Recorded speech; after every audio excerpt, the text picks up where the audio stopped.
মাহফিলের সম্মানিত সভাপতি,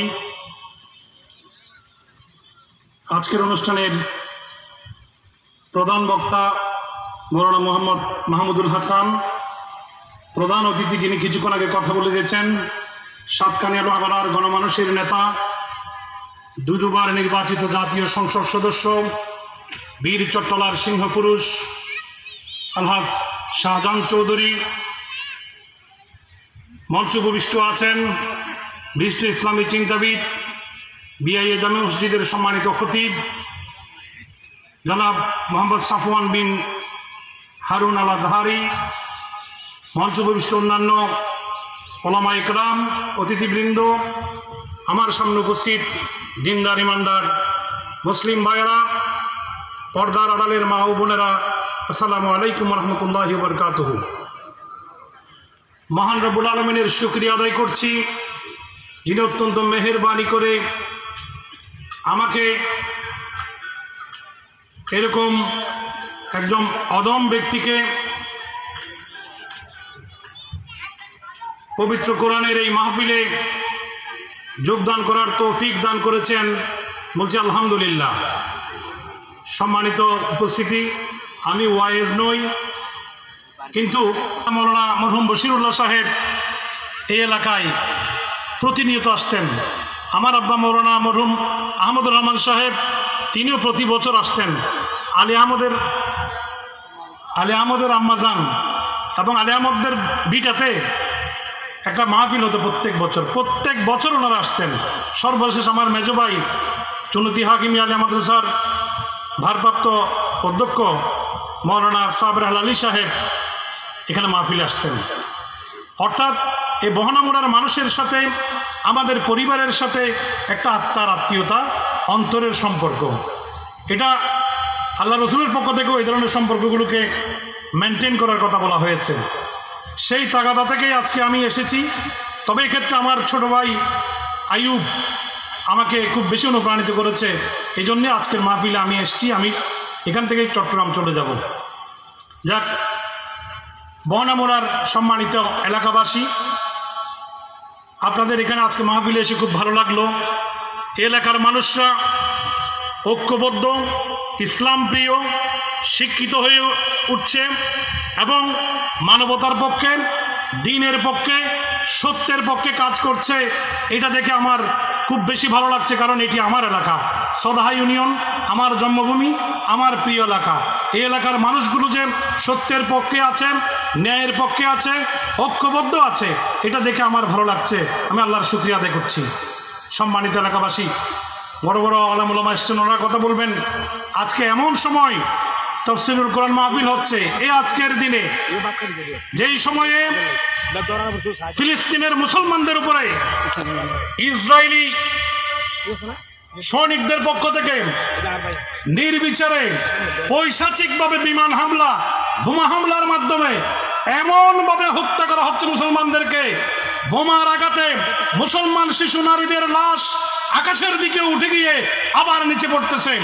মুসলমানরা ফুটবলের মতো লাতির ফুটবল হয়ে গেছে গোটা পৃথিবীতে। আজকে পৃথিবীতে 600 কোটি মুসলমান থাকার পরেও নিশ্চুপ নীরব হয়ে আছে।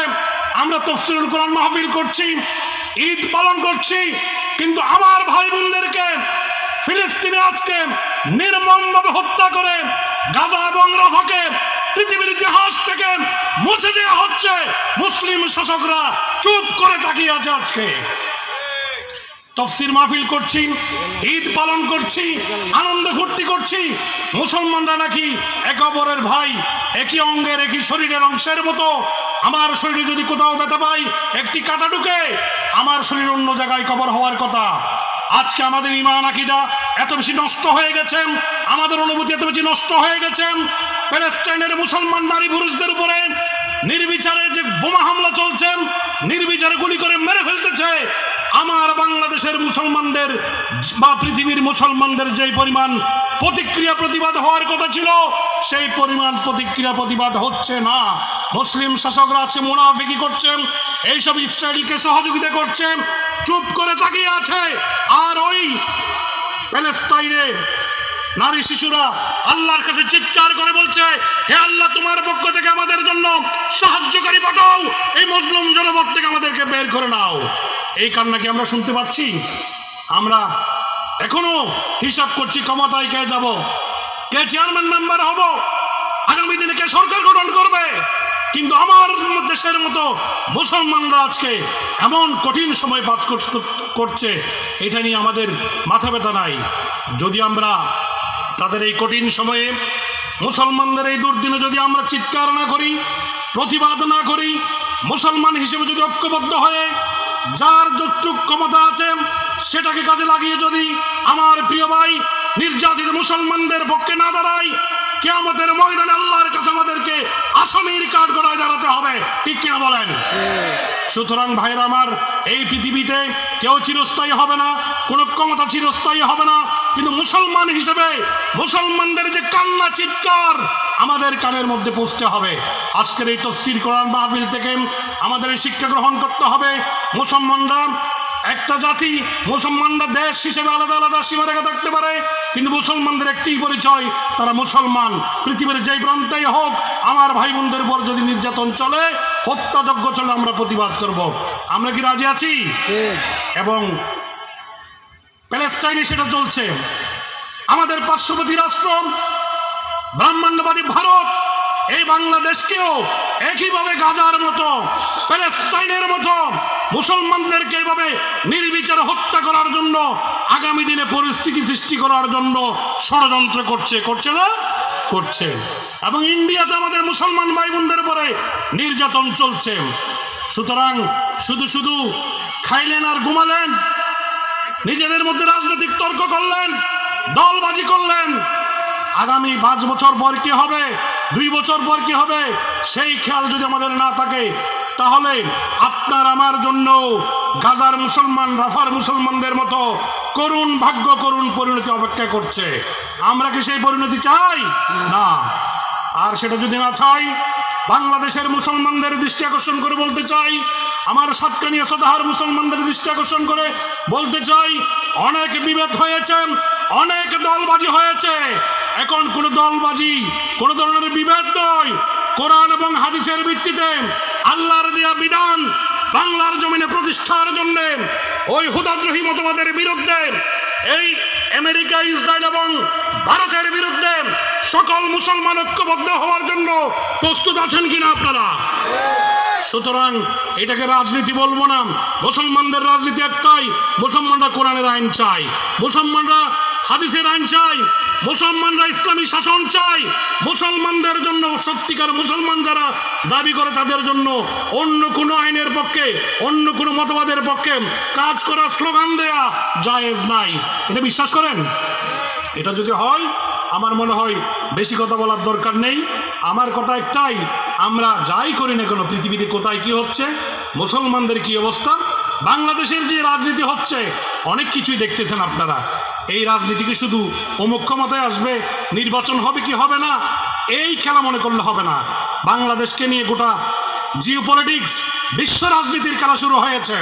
আমরা যদি সিদ্ধান্ত নিতে ভুল করি, আমরা যদি ঐক্যবদ্ধ না থাকি, 2 দিনের চেয়ারে বসার জন্য, ক্ষমতায় যাওয়ার জন্য যদি একে অপরের পিছনে দাঁড়াই, ক্ষমতায় যাওয়ার জন্য যদি যারা ইন্ডিয়াকে গালি দিতাম, ভারতের বিরুদ্ধে ছিলাম, তারা যদি মুখের মধ্যে কুলু ফাটে থাকি, ইন্ডিয়ার বিরুদ্ধে যদি একটি কথাও না বলি, খোদাদ্রোহীদের বিরুদ্ধে যদি আমরা কথা না বলি, তাহলে আমরা মুনাফেক হয়ে থাকবো। এই জন্যে মুসলমানদের আজকে যারা এই দেশকে ভালোবাসেন, মুসলমানদেরকে ভালোবাসেন, এদেশের স্বাধীনতা, সার্বভৌমত্বকে নিরাপদ করতে চান, গাজার মতো অবস্থা বাংলাদেশের না হোক এটা চান, এদেশে শান্তি সমৃদ্ধি চান, তাদেরকে আগামী নির্বাচনে ইসলামের পক্ষে, কোরআনের পক্ষে, সত্যের পক্ষে ঐক্যবদ্ধভাবে রায় দেওয়ার জন্য প্রস্তুত থাকতে হবে। আপনারা কি তৈরি আছেন? ইনশাআল্লাহ। এই জন্য আমি আর বেশি কথা বলবো না। আমার জন্য দোয়া করবেন, আমার পরিবারের যারা আছে তাদের জন্য দোয়া করবেন। মৌলানা সাবের আলীর সন্তানরা যারা আছে, তারা অনেকে মাদ্রাসা থেকে পড়ালেখা করে আলেম হয়েছেন, আপনাদেরকে সালাম জানিয়েছেন। আপনারা আমাদের পরিবারের জন্য দোয়া করবেন। আমাদের আইয়ুব ভাই আছেন, জিয়াউর রহমান ভাই আছেন, ওনারা কষ্ট করছেন, এই এলাকার তরুণরা কষ্ট করছেন।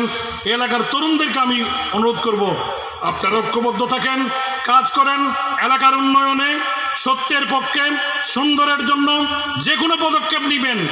যে কোনো প্রয়োজনে যদি আমাদেরকে ডাকেন, আমি ছোট মানুষ, আপনাদের সাথে আমি থাকব, আপনাদের প্রোগ্রামে আসব, আপনাদেরকে আর্থিক, শারীরিক, মানসিক যে কোনোভাবে সহযোগিতা দরকার ইনশাল্লাহ। আমার এই প্রিয় এলাকা সদাহার বহনামুরার মানুষদের সাথে আমাদের যে আত্মার আত্মীয়তা, আমার ভাই আমার বাবার সাথে যে সম্পর্ক ছিল, আলেম হিসেবে তাদেরকে আপনারা ভালোবাসতেন, আমি আল্লাহর কাছে দোয়া করি এই সব আলেমদের সাথেই আল্লাহ কিয়ামতের ময়দানে আপনাদের হাসর করার তৌফিক দান করুক। এই দোয়া করে আপনাদের কাছে আবার দোয়া চেয়ে আমার কথা শেষ করছি। ওমা তৌফিক ইল্লা বিল্লাহ। আসসালামু আলাইকুম রহমতুল্লাহ।